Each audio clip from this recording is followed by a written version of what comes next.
They said we were one of the poorest countries in the world. That was 1966. During those times, we didn't have a lot of fancy modern things, but we were far from poor. Botswana is home to the majestic Okavango Delta, the magnificent Kalahari Desert, and some of the most spectacular wildlife in Africa. We have a rich cultural heritage.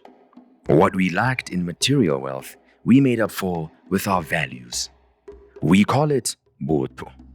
That means we take care of each other. We look out for each other. I guess the young ones would say we have each other's back. The story of our nation took a dramatic turn in 1967. That's when some of the largest diamond mines in the world were discovered here. As you can imagine, we weren't called poor ever again. We certainly put that diamond money to good use. Through strong governance and prudent economic management, we transformed ourselves into an upper middle income country with one of the world's fastest growing economies. We had a thriving economy and were well on our way to surpassing many international development goals. Then, we were faced with something we had never faced before. Something the world had never faced before.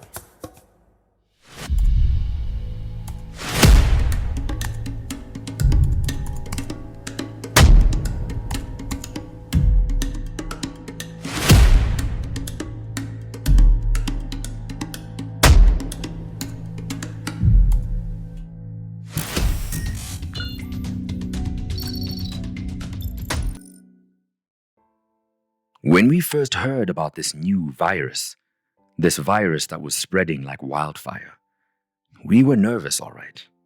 As it crippled countries with health systems far more resourced than ours, we felt fear. We had no idea what impact COVID-19 would have on our people, on our economy, on our country. But I can tell you one thing, we weren't going down without a fight.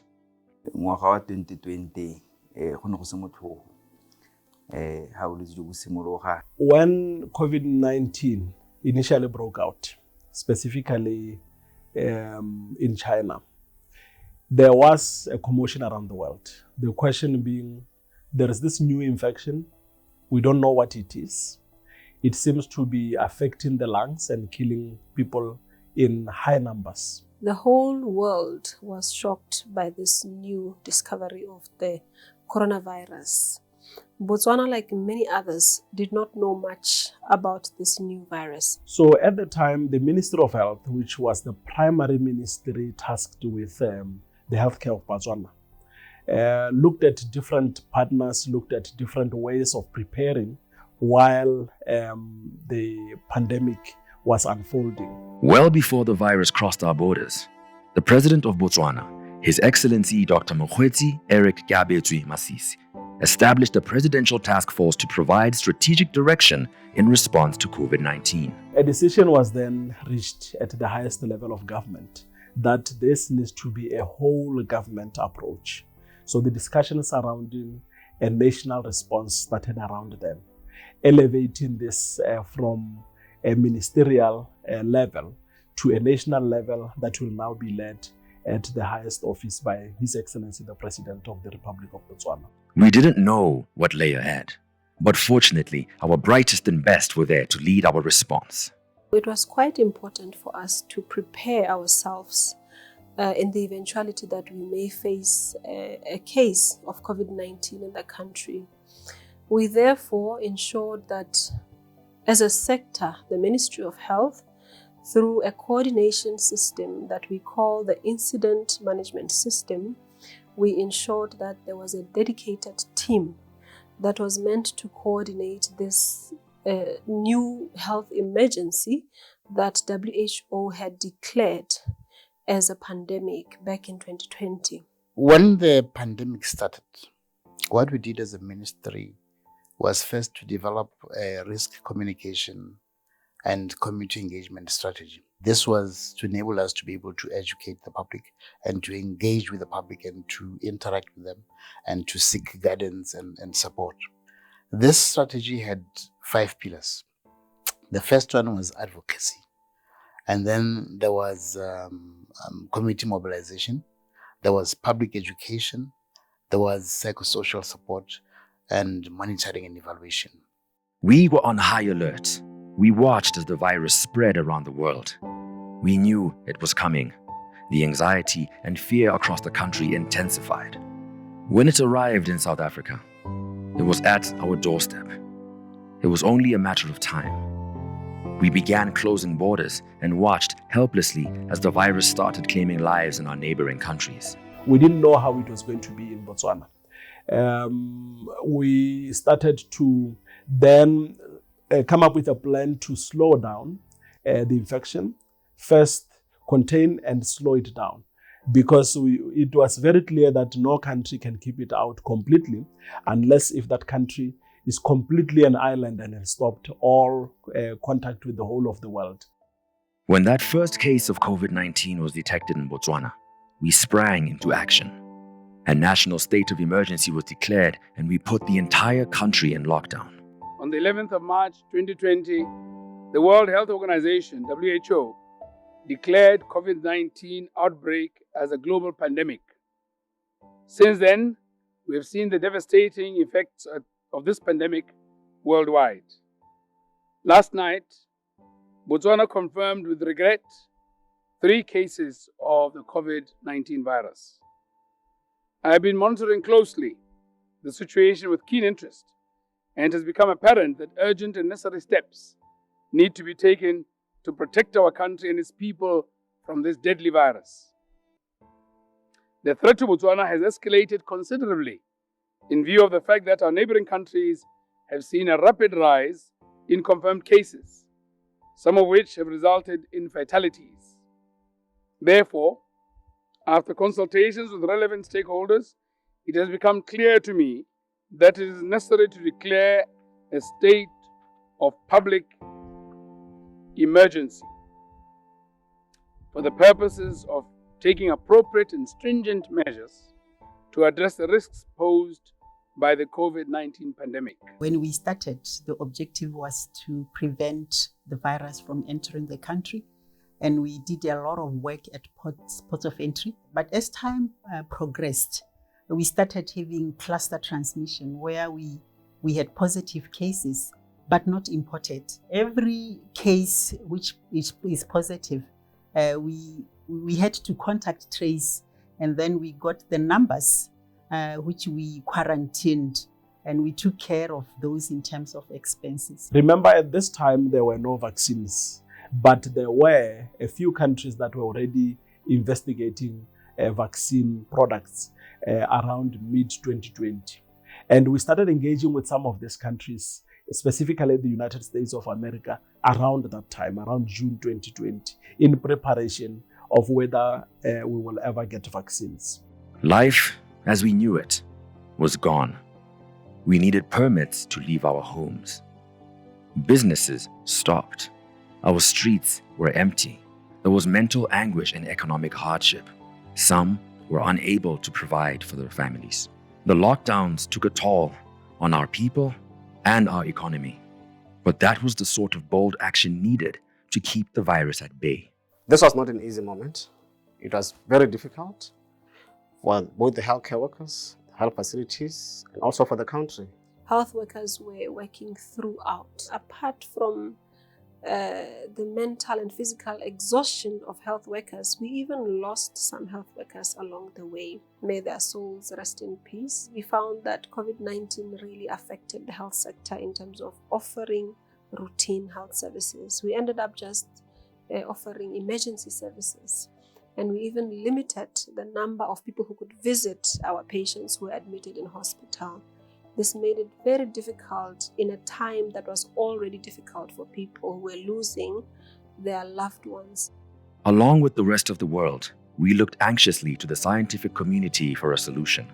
Human existence was under threat. While scientists raced to develop a vaccine against this deadly scourge, we invested millions in the hope of being able to secure vaccines. It was a bold and risky step. There was no guarantee that a vaccine would be developed, but nevertheless, we heavily invested our financial resources and waited with uneasy optimism.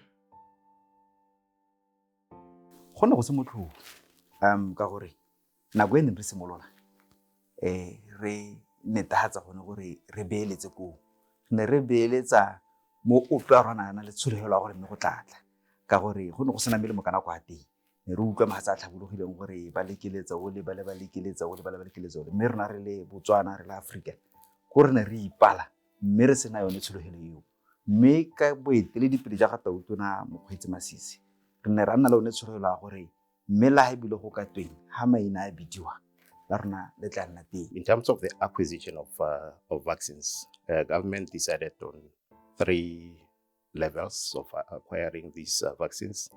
One was through the bilaterals, and that is the manufacturers or the suppliers of vaccines.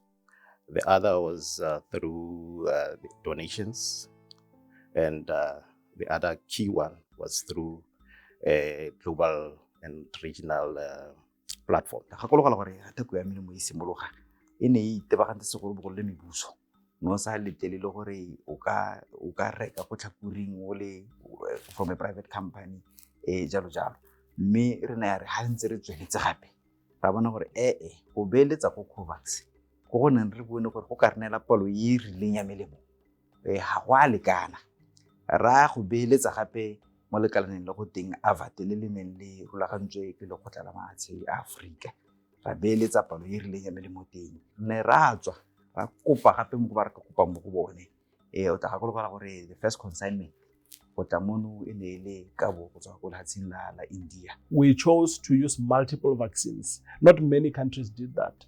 We have decided to use about 5 different vaccines. The reason being we didn't know which one was going to be the most efficacious, and 2, we were protecting this very similar population that we have, so that when something comes up and you are not as protected as you think, not the whole population is as exposed as were we to use one vaccine. WHO had to really look more into the manufacturing of these vaccines and making sure that each of the countries would get the vaccines as was required.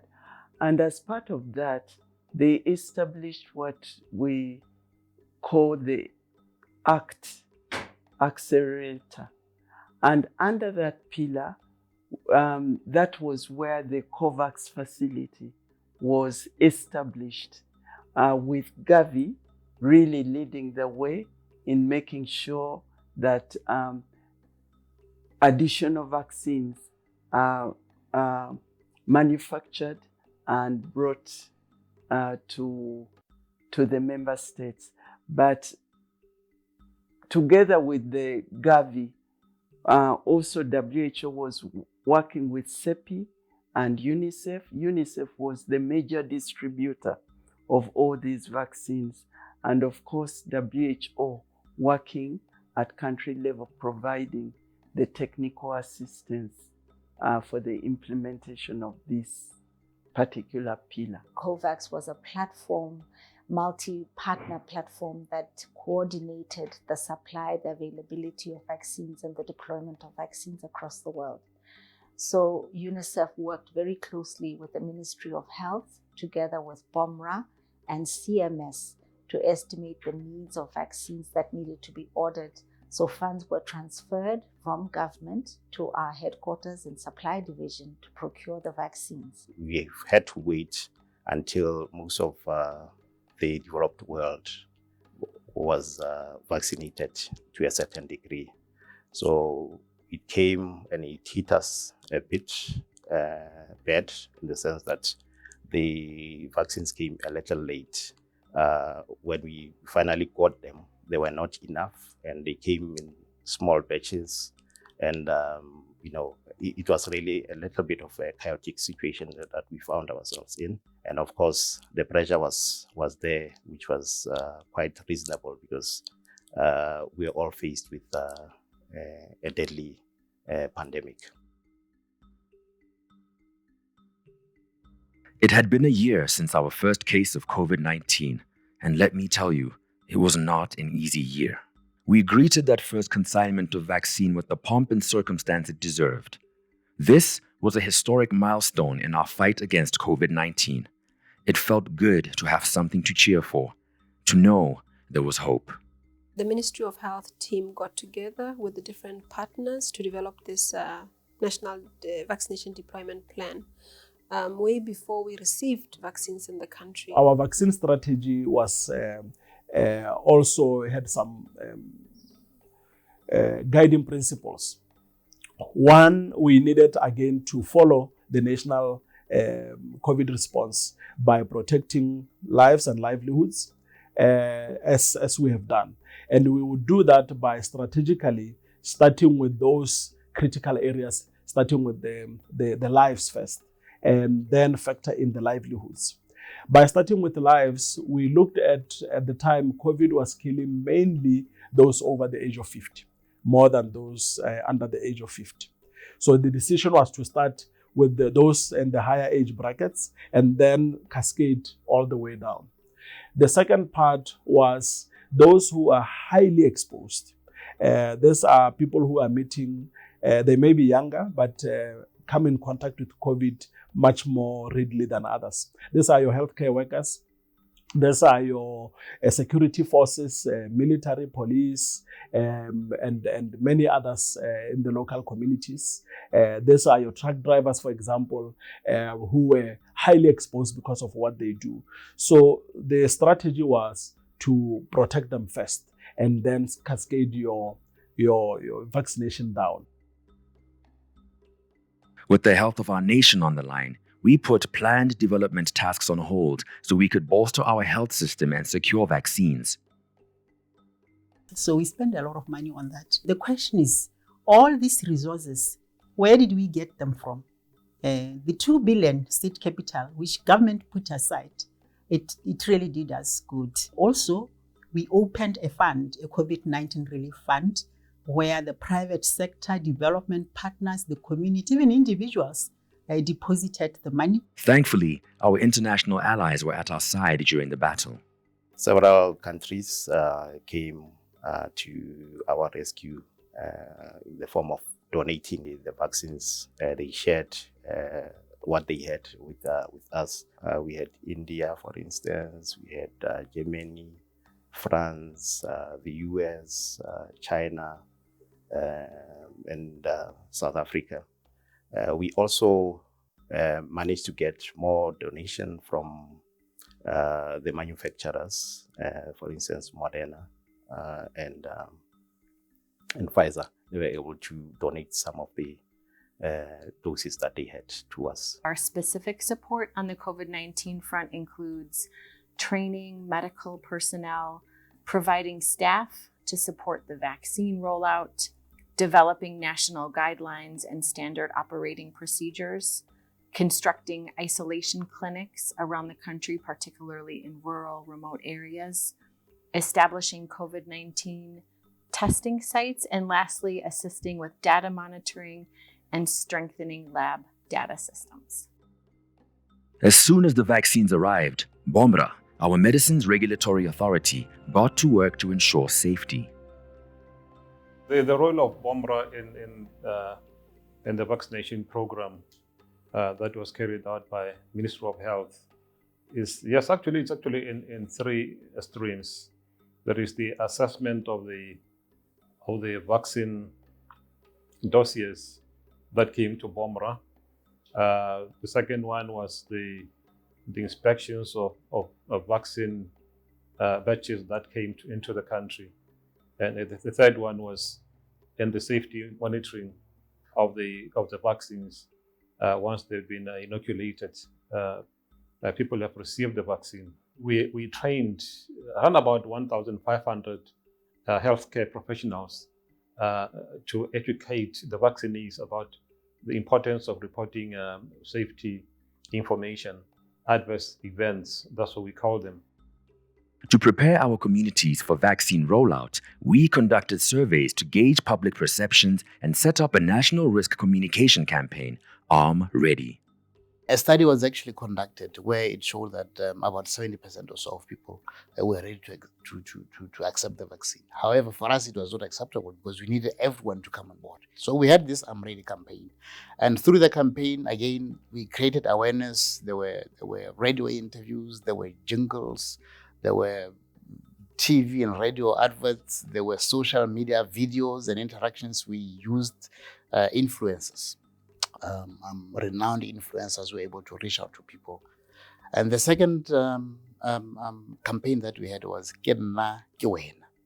Again, building or urging people to take personal responsibility for their health. Kenna Kiwena, to say we are in this together. We can't leave our health solely at the hands of the health personnel. We had endured lockdowns, curfews, alcohol bans, mask mandates, sanitation protocols, and public gatherings were severely limited. Let me tell you, our communities welcomed the vaccine with open arms. They were ready, arm ready. The vaccination administration was done in a decentralized manner.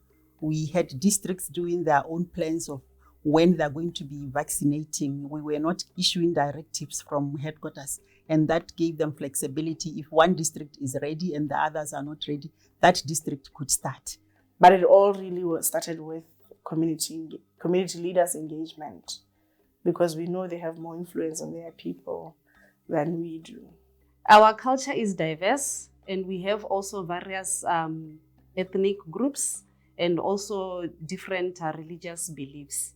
And for us to address every single member of the community relating either to their culture or to what they believe in, we actually engaged our political leadership, we engaged our community leaders, which are the chiefs or Bokosi, and then we also engaged our church leaders, who are our pastors, through the ministers' fraternal committees.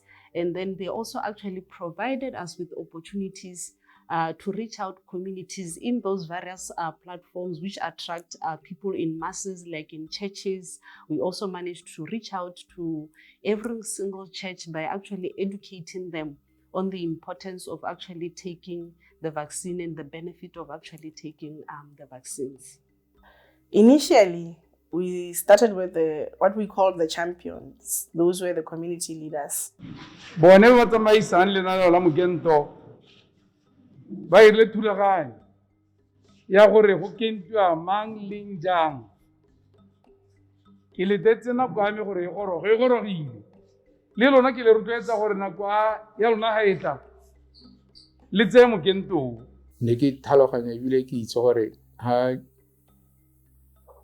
rona ra dumela go kentiwa, batho ba tla bo ba bona gore nnyaa, mme go aga mokento o siame le bone ba te ba kente. Ke le Kgosi Kahiko, ke ne ka bona go tshwanetse gore ke nne moeteledipele yo o supang ka bokao go tsaya mekento ya COVID-19 yotlhe, go supegetsa morahe gore boammaaruri mekento e siametse Motswana mongwe le mongwe. I was one of the first 10 people who took the vaccine. In fact, I was the second after the chief. And we were encouraging people to come forward and take the vaccine because we realized that the people were losing their lives. Mokento wa bolwetse jwa COVID-19 ke o tsere ka November mo motseng wa Dikara ka bontsi batho ka bontsi morahe mo motseng o tsere mokento mo ile gore go ile ga nna phokotsego ya gore re nne le balwetse kgapetsa mo bogompieno da ke sa tsamaya go tleliniki le ha re sa kopana le ba botsogo ke tsela gore dipalo tsa bone di ntse da hokotsega ka gore bontsi jwa batho ba tsere mokento wa bolwetse jwa COVID. Mokento o ntse o kentwa batho botlhe wa corona o ntse o tsaya hela sentle go tswa ga seronga go a re itumedisa mare le rona tota ra bona gore puso e re lebile ebile e kgona gore gakologelwa ka gore ko teng yana teng ga ditamelo di goroga le rona re di tsaya jaaka motswana mongwe le mongwe yo o ko nte. Nna ke le Kgosi Joele gape ke mo committing kana mo teaming e bidiwang re COVID-19 mobiro COVID-19 team. Morahe gore etsa Kgosi thata ke se ke se itemogetseng ga ke ntse ke bereka le morahe. So go ne go nna bonolo gore ga re isa malaetsa bana ba go sa motho go thata mogolo jang ngwane wa gore re ipakanye re ithulaganyetse gore le rona re nne le seabe re sirelediwe ka mekento mo bolwetseng jwa COVID-19. Across the nation, our district health management teams raced to get the vaccine to the people. They knew vaccination was critical in reducing the soaring number of cases. We used every available opportunity to convince or to mobilize the community. Even we are using the PA system to go around the village to tell them that no, the vaccine is available, we'll be vaccinating at this site today. So that also worked for us. Our communities truly came together as we launched our vaccination program. Problem was, there simply was not enough vaccine to go around. At that time when we started receiving vaccines, there were instances where we would receive 19,000. And we have a population of 1,500,000 to vaccinate. Where do we start? Well, it was overwhelming, let me say so. It was overwhelming in a sense that when the vaccine came, many people wanted to come to vaccinate despite their age ranges. But we had to follow the protocols and also the principles that we had to follow. One thing that we also did, which was interesting, was we had almost daily calls with the vaccination coordinators. We'd have a WhatsApp group call in the evening to say, hey, how did it go? How much Pfizer do you have that side? And I'm expecting this much. And then we would move the vaccine around depending on who has more demand. As our government fought to secure enough vaccine, our people were dying. July 2021 was the worst. We all knew someone who died at that time. Our traditional way of sending loved ones away was suddenly a risk to our health. We couldn't properly grieve. COVID took even that away from us. Our health system was stretched to the brink. Our health workers were feeling the strain. Health workers are not, they're not immune to pandemics. They were also victims of the pandemic. That is why they also worked very, very hard. They wanted to save their communities. They also wanted to save themselves, as more so that the vulnerable groups, they were exposed. When I started vaccinating, the pandemic affected a lot of us, especially health workers. We are overwhelmed. Against all this adversity, our determination to face the virus head-on was unquestionable. There was a national sigh of relief and optimism when vaccines began to arrive in large numbers. We were hopeful that the pandemic curve would flatten. We were hungry for life to return to normal, but that meant we had to ensure the vaccine made it to the most remote corners of our country. We knew no one was safe until we were all safe. We ensured equitability of our vaccines in all the communities within our area. And what we did to ensure equity, it was actually through reaching out even to the hard-to-reach areas, which includes settlements and cattle posts. Khansi district is one of those districts with a lot of hard-to-reach areas like farms and the CKGR, which is the Central Kalahari Game Reserve. So in deploying our vaccines, we had to make sure that we reach those areas. Even though we're challenged with transport to reach such areas because you need 4x4 trucks and vehicles to reach the farms around. To go to CKGR, it's very far. You need a helicopter to go there and vaccinate. And it's not one day because there are so many settlements in CKGR. As we went to the homesteads or to the households to vaccinate, people were actually coming in numbers. Even the neighbors would come. They were happier and they felt very important that we could actually go to the homesteads and bring the vaccinations to their households. And they did it. They went deep into the wildlife areas. They traversed the desert. They went door to door, house to house, farm to farm to leave no corner of our country without access to the vaccine.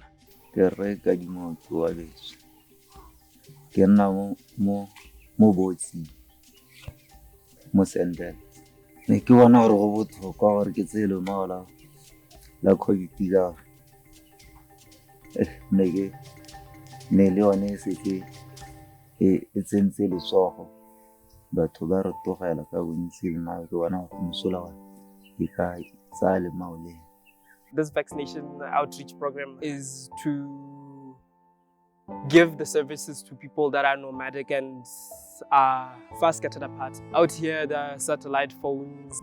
Other than satellite phones, you are cut off from the outside world. As we fought to get the vaccine to our people, we were fierce in ensuring that we kept the vaccine safe. Because you see, Botswana can be a very hot country. To ensure vaccine safety when administering vaccines in the outskirts of our village. Every morning when I go to work, I had to make sure that the vaccines were stored under the right temperature ranges recommended by the manufacturers of the vaccine. We were making progress, but it wasn't good enough. You would be amazed at how much misinformation about the vaccine was floating around the country. As if our health workers didn't have enough on their plates, this misinformation festered into vaccine hesitancy and vaccine preferences. But our health workers and media teamed up to tackle that. As I was interacting with the clients, some were very inquisitive. They had many questions. Some were worried because it was a new vaccine. There was a lot of information circulating in the social media. Some were worried that it might change their DNA. We had to reassure them. Some were worried they might lose fertility. Some were concerned that it might affect their babies if they receive it. We ended up taking our time to clear the misconceptions and myths. We gave them the full information, especially on the common side effects, what to expect. There were also issues of vaccine hesitancy. There were issues of vaccine preference, but we intensified our community education. We actually educated them on vaccines, and we kept the tag to say the best vaccine is the available vaccine. The media has played a very vital role. We had to relay the information to our readers. Also, a victim, I think I tested positive twice. So we shared our experiences with our readers. Some of my colleagues also back in Gaborone, I think about 3 of them tested twice. We had our offices being closed about, I don't know how many times, 5, 6 times for fumigation and stuff like that. So we shared these experiences with our readers. We played a role in really giving the right information, working hand in hand with the government and the minister. We were educated by the district health management team on what these vaccines are, what are their names, what are their doses, how are they used. And again, we were informed on the precautionary measures that you need to take before you take the vaccines and after taking the vaccines. So that one is all played a key role in making sure that whatever that we report is exactly that we have been taught by the health professionals on how these vaccines are being administered to or those who are eligible to take the vaccines. But the challenges kept coming. It didn't take long for us to realize our youth were not coming for vaccination, which was a sizable problem. You see, we have a youthful population. Over 2/3 of our people are under the age of 35. Reaching the youth was critical in ensuring the health of our young people and in slowing the spread of the disease to the elders and vulnerable pockets of our community. We need to strategize and say, where are these people and where can we find them? That's why then we said, dance and say, let us do the drive-through. We managed to do the drive-through. The young ones were excited about the drive-throughs. Let us take the services to them at the workplace. We did that. They came in large numbers. We ended up setting up sites or centers outside our facilities. We had what we call community centers. We had one at the mall. We had one in the stadium, and also other common points in towns. And we also had what we call mobile vaccination sites, where we know that the youth actually gather in masses, be it at the football games. If there is any football game ongoing, we'd ensure that we go to those areas and set up those temporary sites to ensure that we are able to reach out to them. We were finally making progress in protecting our people. Vaccination numbers were rising and the burden of the disease was lessening. But we knew we had to do more.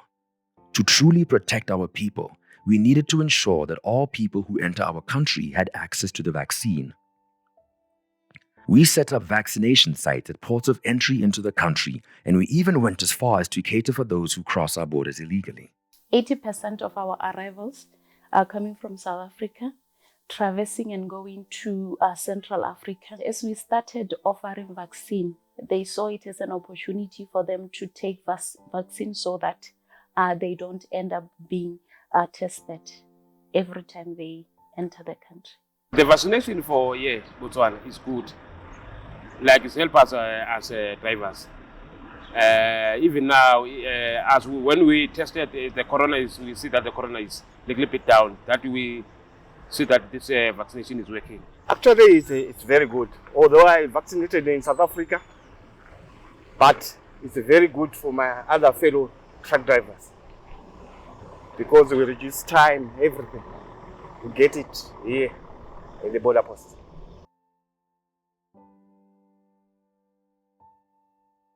Our determination and resilience paid off. The World Health Organization had challenged us to vaccinate 40% of our population. We certainly exceeded that. It was an amazing achievement that took innovation and ingenuity, but we were saving our nation. It wasn't easy, but communities came together.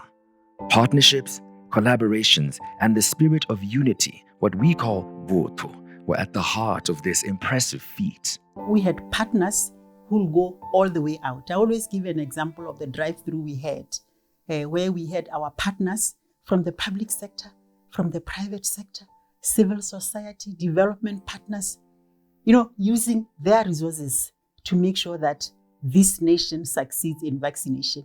And indeed, the numbers we vaccinated at drive-through, the numbers we vaccinated at the malls, at the bus ranks, door to door, working with our partners, we made it. We wouldn't have made it if we could have stayed at one place and say, come and vaccinate. And we wouldn't have made it without partners because our resources wouldn't be enough. So we succeeded because we worked with our partners. And I'm very happy to say, even today, they continue to work with us because we need to be monitoring and evaluating. We need to be doing research, and they are helping us to do that. The biggest thing for us was we ensured that we leave no one behind. We did not make it a Ministry of Health business, but rather it became a community of Greater Selibepikwe business. I saw a community that is hungry to be healthy, to be alive, to say, we are going to do this. We will do our best. Looking at our numbers and looking at some of the people that lost their lives due to COVID at the time when we had no vaccines, and through the accelerated response that we had and having managed to cover the majority of the population, for us it has been rewarding because we have also since noticed that we have reduced hospitalizations. We have actually also reduced the number of deaths. The bravery, resilience, and dedication of health workers on the front lines, as well as all partners involved in ensuring that vaccines make it to the remotest corners of our country, is commendable. Without the drive to work collectively and selflessly, our nation could very well have perished. I really want to congratulate the government of Botswana because I think it was more of their real initiative and making sure that each and every person who needed these vaccines was able to get them. So there was a lot of work that the government also did to make sure that even if on the platform which we were managing, which is the COVAX platform, if there were not inadequate vaccines, they would procure from other sources to make sure that at any one time, at least we had adequate vaccines. When I sit and interact with other representatives in the 21 countries in Eastern and Southern Africa, they're always highlighting what was the magic behind Botswana. I believe that a key element of the success in Botswana was the high-level political engagement. This country, every Tuesday and every Thursday, the nation got an overview of how we were doing on the vaccination coverage. So we know that there was a task force that was established under auspices of His Excellency that was providing guidance to him in terms of the rollout of the program. But it also meant that at the highest level of government, there was interest and desire to ensure that Botswana are protected and all protected equitably, and that rollout should be done as efficiently as possible.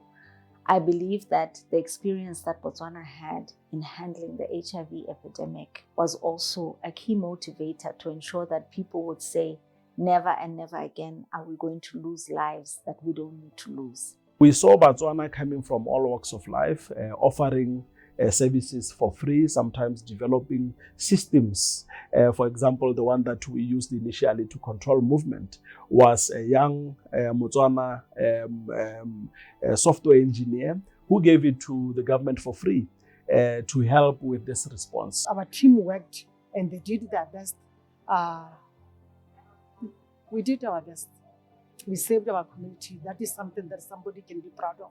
I think part of doing this documentary is documenting those lessons learned and then using them to prepare specifically for the next pandemic so that we are not caught, as the Americans say it, flat-footed. We are better prepared.